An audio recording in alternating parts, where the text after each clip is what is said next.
मैं Ghanshyam sir @Ghanshyam board model 2024 में आप सबों का फिर से स्वागत करता हूं।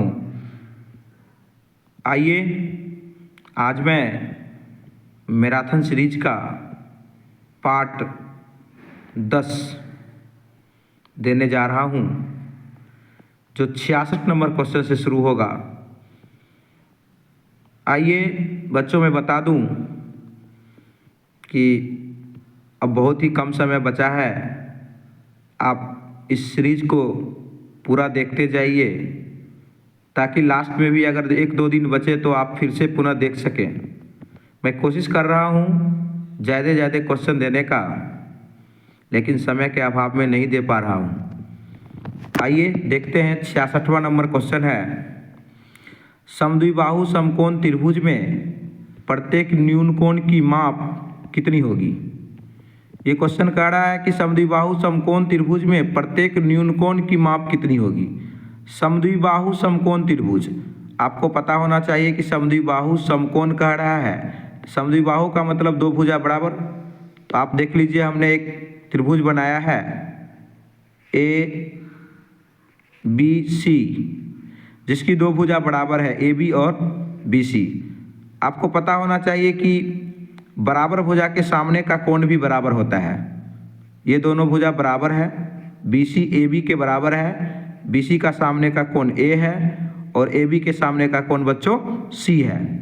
तो हमने बताया कि बराबर भुजा के सामने का कोण भी बराबर होता है। और आपको ये भी बात पता है कि त्रिभुज के तीनों कोणों का योगफल 180 डिग्री होता है। तो अगर एक कोण 90 डिग्री है तो ये दोनों कोण मिलाकर कितना होगा, शेष 180 में से घटा लेंगे, क्योंकि त्रिभुज के तीनों कोणों का योगफल कितना होता है 180 डिग्री। तो देखिए बच्चों, ये 90 डिग्री है B कोण, तो आप A और C मिलाकर के 90 हो जाएगा, क्योंकि 180 में से घटा लेंगे। और आपको पता है कि बराबर भुजा के सामने का कोण बराबर होता है, यानी AC के बराबर होगा। इसका मतलब ये दोनों मिला के 90 है, इसका मतलब दोनों 45-45 डिग्री का होगा। तो इन्होंने पूछा प्रत्येक कोण की माप कितनी होगी, तो प्रत्येक कोण की माप कितनी होगी 45 डिग्री। आइए बच्चों 67वां क्वेश्चन की ओर चलते हैं। क्वेश्चन है, बहुत ही अच्छा क्वेश्चन है, बहुत ही आसान है, और ये इस टाइप का क्वेश्चन अक्सर पूछा जाता है। मैं ये नहीं कहूँगा कि यही क्वेश्चन पूछा जाएगा, लेकिन इस टाइप का क्वेश्चन पूछा जाएगा, क्योंकि डिजिट को चेंज कर देगा। बिंदु 4,2 तथा बिंदु 4,0 3,1 के केंद्रक का निर्देशांक क्या होगा, यही क्वेश्चन है। बिंदु 4,2 तथा बिंदु 4,0 3,1 के केंद्रक का निर्देशांक क्या होगा। मैं आपको बता दूं कि केंद्रक का निर्देशांक का फॉर्मूला होता है, केंद्रक का निर्देशांक बराबर x1 जोड़ x2 जोड़ x3 बाय 3, y1 जोड़ y2 जोड़ y3 बाय 3। ये भुज हुआ और ये कोटि हुआ। देखिए बच्चों, आपको मैं बता दूं कि ये x1 का मान हुआ और ये y1 का मान हुआ, और यहाँ देखिए ये x2 का मान हुआ और ये y2 का मान हुआ, ये x3 का मान हुआ और ये y3 का मान हुआ। आपके पास फॉर्मूला है केंद्रक का निर्देशांक बराबर x1 जोड़ x2 जोड़ x3 बाय 3। तो x1 कितना है बच्चों 4, x2 कितना है 4, 4 4 8, x3 कितना है 3, 8 3 कितना होगा 11। तो आप बना दीजिए x1 4 जोड़ x2 भी 4 जोड़ x3 कितना है 3 बट्टा 3, कॉमा y1 जोड़िए, y2 y3 जोड़िए, y1 है 2, y2 है 0, y3 है 1।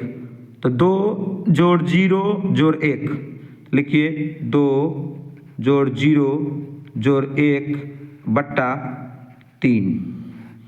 देखिए बच्चों, आपका बनकर तैयार हो गया 4 4 8 3 11 बट्टा 3, कॉमा 2 1 3, 3 में 3 से भाग देंगे कितना आएगा 1, यानी 11 बट्टा 3, 1 आपका आंसर बन गया।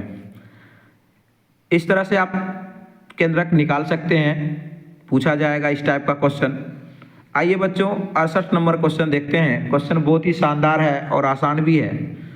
कह रहा है कि tan a + cot a बराबर 2 हो तो ten square A plus cot square ए, यानी स्क्वायर का मान कह रहा निकालिए, इसका भी स्क्वायर और इसका भी square, tan square A plus cot square A का मान निकालिए। तो आपको ये दिया हुआ है tan A plus cot A बराबर 2, आप क्या करें बच्चों, दोनों तरफ स्क्वायर कर दे, squaring both side, tan A plus cot A बराबर 2, इसका भी स्क्वायर कर दीजिए और इसका भी स्क्वायर कर दीजिए, तो ये बना a प्लस बी का होल स्क्वायर।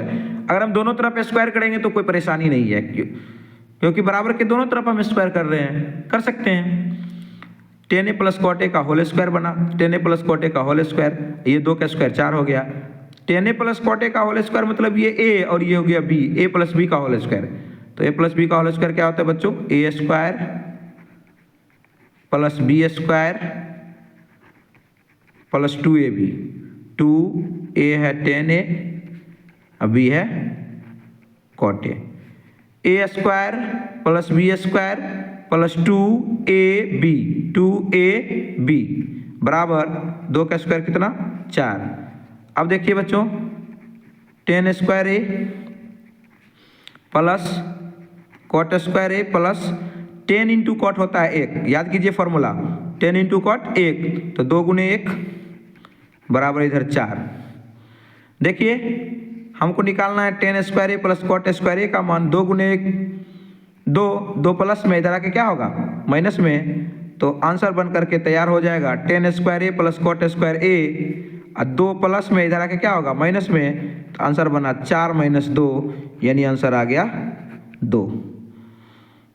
आइए बच्चों 69वां नंबर क्वेश्चन देखते हैं। क्वेश्चन है sine square 45 degree plus cos square 45 degree minus 1 बराबर वाट। हाँ, बहुत ही आसान क्वेश्चन है। कहोगे sir sine square A plus cos square ए बराबर कितना, 1।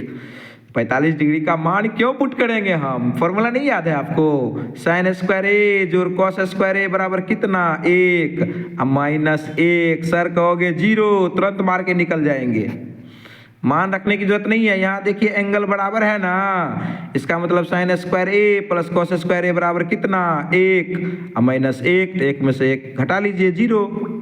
आइए बच्चों 70वां क्वेश्चन देखते हैं। लिखा हुआ है साइन 2 थीटा बराबर 2 साइन थीटा सत्य है जब थीटा बराबर वाट, यानी थीटा का मान पूछ रहा है। तो मैं आपको बता दूं साइन 2 थीटा का फॉर्मूला होता है 2 sine theta into cos theta बराबर 2 साइन थीटा लिख दीजिए, यानी साइन 2 थीटा का हमने फॉर्मूला रखा 2 sine theta into cos theta. Sine 2 theta का फॉर्मूला क्या होगा 2 sine theta into cos theta, बराबर में था 2 साइन थीटा। देखिए 2 साइन थीटा कट गया, इधर 1 बचा, यानी बच गया कॉस थीटा बराबर 1। मैं आपको बता दूं कॉस थीटा, अब 1 किसका मान है, कॉस के फॉर्म में लिख दीजिए 1 किसका मान है, 1 कॉस 0 डिग्री का मान है, तो आप लिख दीजिए कॉस 0 डिग्री। अब आप देखिए कॉस इधर बराबर है, इसका मतलब एंगल भी क्या होगा बराबर होगा, यानी थीटा का वैल्यू आ गया 0 डिग्री आंसर। तो मैं आशा करता हूँ कि ये भी वीडियो आपको पसंद आएगा और बहुत ही इंपॉर्टेंट क्वेश्चन है, आप इसे पढ़ लीजिए और दूसरे बच्चों तक भी पहुँचाइए और इसे बार बार आप देखिए। तब तक के लिए धन्यवाद। मैं आपको अगले पार्ट में लेकर आऊँगा क्वेश्चन, शानदार जबरदस्त क्वेश्चन, इंपॉर्टेंट। धन्यवाद।